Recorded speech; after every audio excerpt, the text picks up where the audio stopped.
आज सकाळी बारामती ते गोजूबाऊ या परिसरामध्ये रेडबर्ड कंपनीचं या ठिकाणी विमान कोसळलं.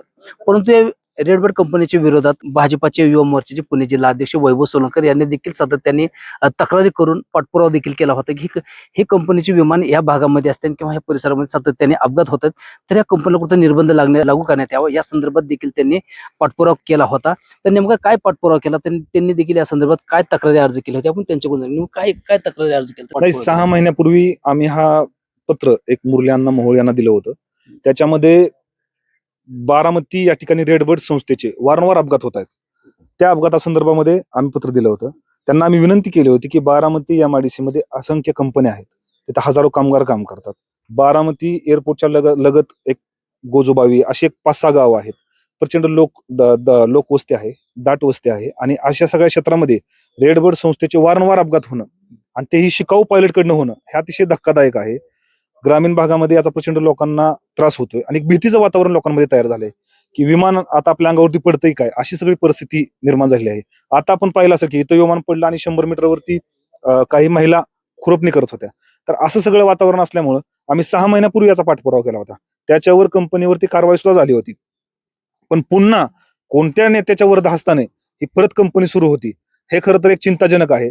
आणि बारामती लोकसभा मतदारसंघाच्या खासदार सुप्रियाताई सुळे हे रस्त्याला छोटा खड्डा पडला तरी ट्विट करतात, पण 7 ते 8 मोठे अपघात घडून सुद्धा कधी सुप्रिया सुळेंवरती याच्यावरती बोलल्या नाहीत.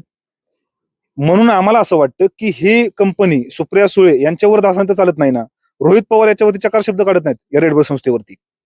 म्हणून आम्हाला प्रश्न पडला आणि लोकांमध्ये प्रश्न उपस्थित व्हायला लागला की सुप्रिया सुळे आणि रोहित पवार यांच्या वरदहस्ताने ही कंपनी चालती का?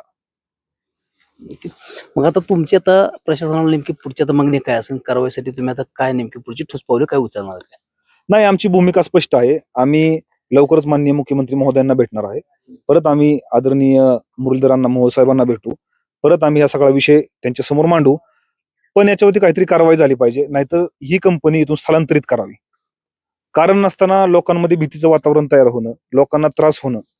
काय असं आम्ही ऐकलंय की इथं कुठतरी एक छोटा तलाव आहे आणि त्या तलावावरती सुद्धा ते स्टंटबाजी हे विमान पळवताना ते विद्यार्थी करतात. बारामती शहरामध्ये 1 वर्षापूर्वी एक अपघात झाला होता चौकामध्ये. तिथं एक मुलगा मृत पावला होता. तर ते मृत्यूचं कारण सुद्धा हे सगळे पोरं होते रेडबर्ड मध्ये शिकणारे. हे ड्रिंक वगैरे करून बारामती MIDC मध्ये धिंगाणा करणं, अशा सगळ्या घटना या रेडबर्ड संस्थेच्या आहेत.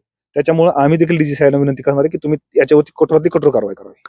नक्कीच आजच्या ह्या अपघाताच्या अनुषंगाने देखील DGCA कडे या ठिकाणी कारवाई करण्यासाठी देखील मागणी करणार. त्या संदर्भात देखील मुख्यमंत्री देवेंद्र फडणवीस असतील किंवा केंद्रीय मंत्री उड्डाण केंद्रीय मंत्री मुरलीधर मोहोळ असतील त्यांच्याकडे देखील त्या संदर्भात देखील पाठपुरावा करणार आहेत. परंतु या मतदारसंघाच्या खासदार सुप्रिया सुळे तसंच रोहित पवार यांनी देखील या कंपन्यांना देखील कुठं पाठबळ देतात अशा प्रकारचा देखील या ठिकाणी खळबळजनक दावा आज भाजपाचे पुणे जिल्हा मोर्चाचे अध्यक्ष वैभव सोलंकर यांनी देखील केलेला आहे. सुंदर कुसाळकर, LS मराठी, बारामती.